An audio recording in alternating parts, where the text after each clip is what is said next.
प्यारे बच्चों, आज हम पढ़ेंगे equilibrium of a particle under concurrent forces.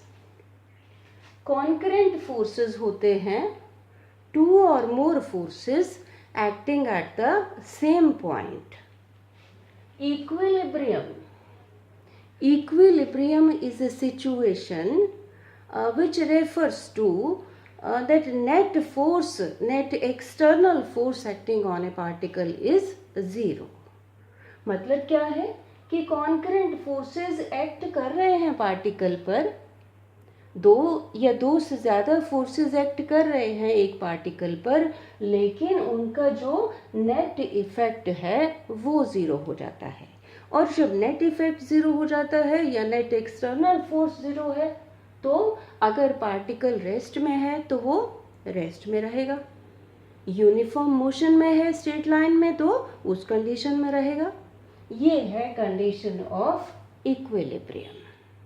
तो यहाँ हम फाइंड आउट करेंगे condition of equilibrium of a particle under concurrent forces. पहले हम दो फोर्सेस कंसिडर करेंगे, कंडीशन निकालेंगे इक्विलिब्रियम की, फिर तीन फोर्सेस कंसिडर करेंगे और फिर जनरलाइज करेंगे एन फोर्सेस के लिए। तो चलिए, सबसे पहले ए body will be in equilibrium under the action of two forces से हम लेते हैं F1 vector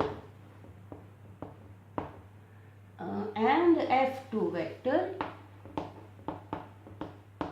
if the vector sum of two forces is 0। F1 vector plus F2 vector अगर 0 हो जाए तो उस केस में क्या होगा, F1 vector must be equal to minus F2 vector। तो ये कंडीशन आ गई। अब मान लीजिए कि ये पार्टिकल है O और इसके ऊपर एक फोर्स इधर लग रहा है और एक फोर्स इस तरफ लग रहा है। अब इस सिचुएशन में point O will be in equilibrium if F1 is equal to minus F2, या फिर फोर्स F1 यहाँ लग रहा है, F2 यहाँ लग रहा है। इस सिचुएशन में भी particle O will be in equilibrium if F1 is equal to minus F2। चलिए, अब लेते हैं तीन forces. A body will be in equilibrium under the action of three forces F1, F2 and F3 if क्या होना चाहिए, F1 vector plus F2 vector plus F3 vector, vector sum of all the three forces must be 0। ये condition हम derive करेंगे। Consider three forces F1, F2 and F3। ये F1 force हमने ले लिया, ये F2 फोर्स ले लिया और F3। All these three are acting at point O. So F1, F2 and F3 are concurrent forces। हम फाइंड आउट करेंगे इन तीनों का resultant.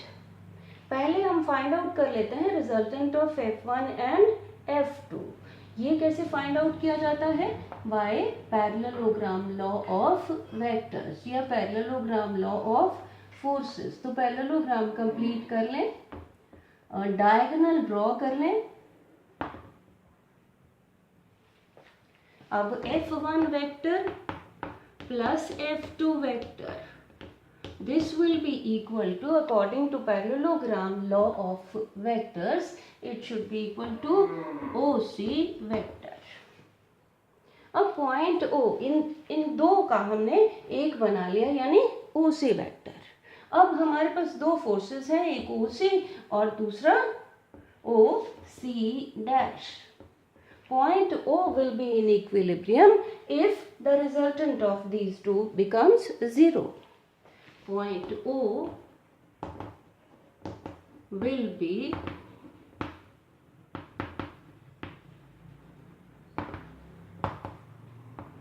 in equilibrium if OC vector equal to minus OC dash vector, जब ये equal और opposite हो जाए, और F1 plus F2 equal to OC की जगह लिखते हैं OC डैश क्या है, F3 vector,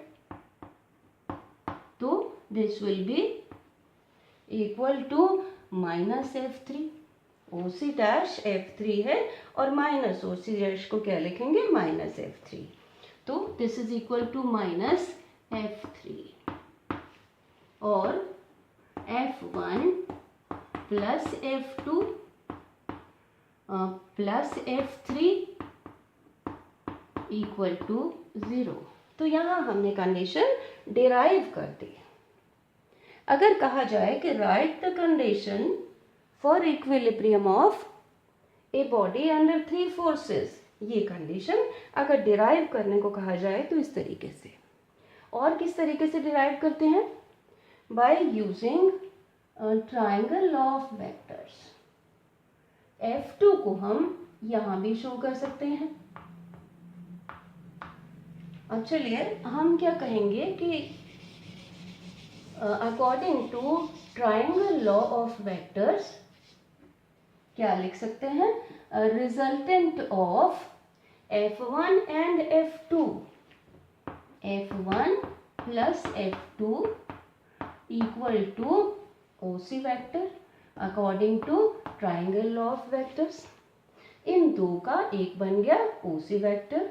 now point O will be in equilibrium if OC vector equal to minus OC dash vector, उसी तरीके से that is if OC vector is equal to minus F3, और फिर उसी तरह से हम लिख सकते हैं कंडीशन क्या आ गई, F1 vector plus F2 vector equal to minus F3 vector, और क्या लिख देंगे, यही कंडीशन आ जाएगी, F1 plus F2 plus F3 equal to 0। तो using triangle law of vectors ये कंडीशन हमने डिराइव कर दी।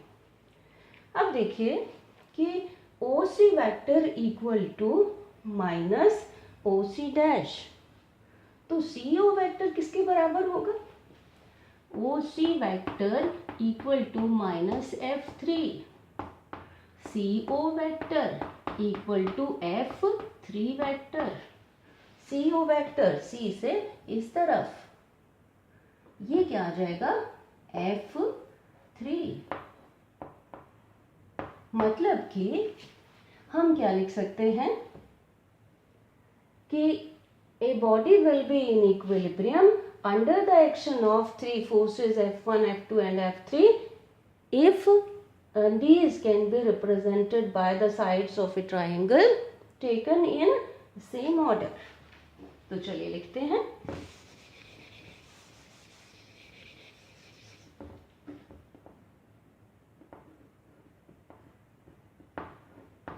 a body will be in equilibrium under the action of F1, F2 and F3 if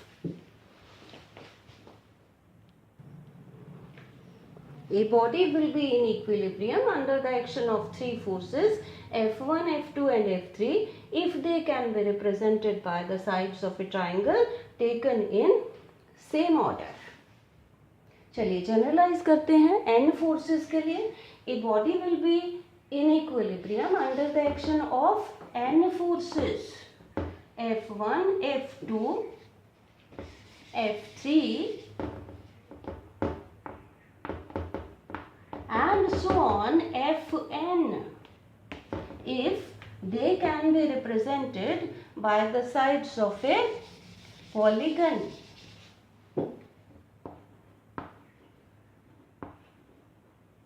taken in same order, polygon कैसा, n sided।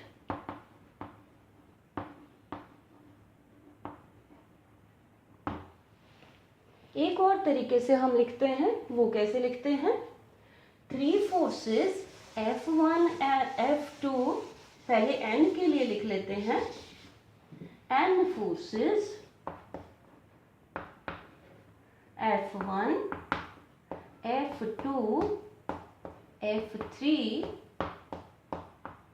and so on, Fn will be in equilibrium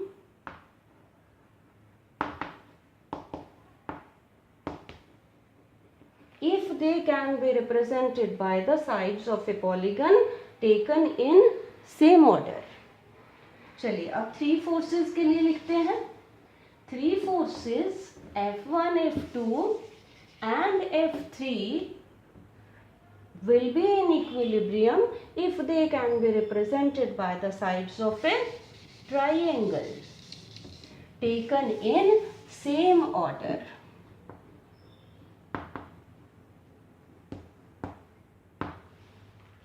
एक और तरीके से हम लिखते हैं condition, एक और condition, 3 forces F1, F2 and F3 will be in equilibrium if each force is proportional, directly proportional to the sine of the angle between the other 2 forces. अब क्योंकि ये कंडीशन डिराइव की थी सबसे पहले लेमी ने, तो इसको कहते हैं लैमीज थ्योरम. इसके हिसाब से F1 ओवर 3 फोर्सेस ले लेते हैं. Say this is F1, this is F2 and say this is F3. तो कैसे लिखते हैं? F1 over sine of the angle between the other two, F2 and F3, sin alpha equal to F2 over sine of the angle between F1 and F1 and F3, sin beta equal to F3 over F3, ये है ये angle between F1 and F2, sin gamma. तो कितनी तरह से हमने condition लिखे? Number 1, vector sum of the forces should be 0, then the forces will be in equilibrium. Then the forces will be in equilibrium if they can be represented by a triangle, sides of a triangle taken in same order, by the sides of a polygon taken in same order, and third type of condition ये. चलिए अब solve करते हैं एक numerical problem. लिखिए, ए mass of 6 kg is suspended by a rope of length 2 meter from the ceiling. A force of 50 Newton in the horizontal direction is applied at the midpoint P of the rope as shown. What is the angle the rope makes with the vertical in equilibrium? Consider G to be equal to 10 meter per second square. Neglect mass of the rope. चलिए इसको solve करते हैं. तो ये diagram दिया है, ये ceiling, ये रोप है, यहाँ से लेकर के यहाँ तक ये 2 मीटर्स, और ये मिड पॉइंट रोप का यहाँ फोर्स लग रहा है हॉरिजॉन्टल डायरेक्शन में 50 न्यूटन, और यहाँ दूसरे एंड पर 6 kg. अब इस 6 kg की वजह से वेट नीचे की तरफ एक्ट करेगा. आपको पता है कि weight is equal to m into g. m कितना है? 6 किलोग्राम, एंड g कहा है कि 9.8 की बजाय राउंड ऑफ करके 10 मीटर पर सेकेंड स्क्वायर ले लें तो ये आ गया 60 न्यूटन। यहाँ पर 60 न्यूटन फोर्स नीचे की तरफ लग रहा है। अब क्योंकि ये इस तरफ को खींच रही है तो रोप है, रोप में खिंचाव आ जाता है, टेंशन आ जाती है, टेंशन भी एक फोर्स है। तो इस तरफ फोर्स लग रहा है T2। एक टेंशन यहाँ दिखाई गई है T1। अब क्योंकि ये इस वेट की वजह से टेंशन इस डायरेक्शन में, ऊपर की तरफ भी फोर्स लग रहा है तो टेंशन ऊपर की तरफ भी, एक ये फोर्स T2। अब देखिए कि ये फोर्स 60 न्यूटन और टेंशन T2 ये बैलेंस करते हैं एक दूसरे को। यहाँ पर एक्चुअली ये पॉइंट P क्या है? P is under the action of this force, ये टेंशन है T1।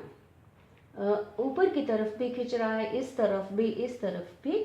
So point P is in equilibrium under the action of all these forces. अब हमने इन सारे फोर्सेस को देखना है कि इनका रिजल्टेंट।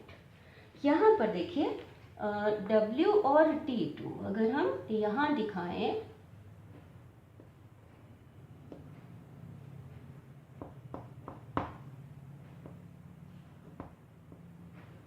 तो ये 60 न्यूटन और ये T2, ये दोनों बैलेंस करते हैं एक दूसरे को। So T2 is equal to 60 newton. अब यहाँ पर ये T2 और 60 न्यूटन ये बैलेंस कर देंगे, इनका रिजल्टेंट जो है वो 0 हो गया। बाकी क्या बच गया यहाँ पर? इस T2 तक। यहाँ अगर हम शो करें ये सीलिंग, यहाँ पर 50 न्यूटन फोर्स उसी तरीके से, और ये टेंशन T2। तो इस वक्त हम कह सकते हैं कि अब जो है ये point P, this is under the action of these 3 forces, और इन फोर्सेस का जो रिजल्ट है, net effect of these forces is 0। Component हमने निकालना क्या है? We have to find out the angle which this T1, which this rope makes with the ceiling, with the vertical। ये एंगल हमने फाइंड आउट करना है। अब निकाल लेते हैं component of T1 in vertically upward direction, T1 cos theta, और इसका हॉरिजॉन्टल कंपोनेंट कितना होगा? T1, ये होगा T1 sin थीटा। अब क्योंकि point P is in equilibrium, तो क्या है कि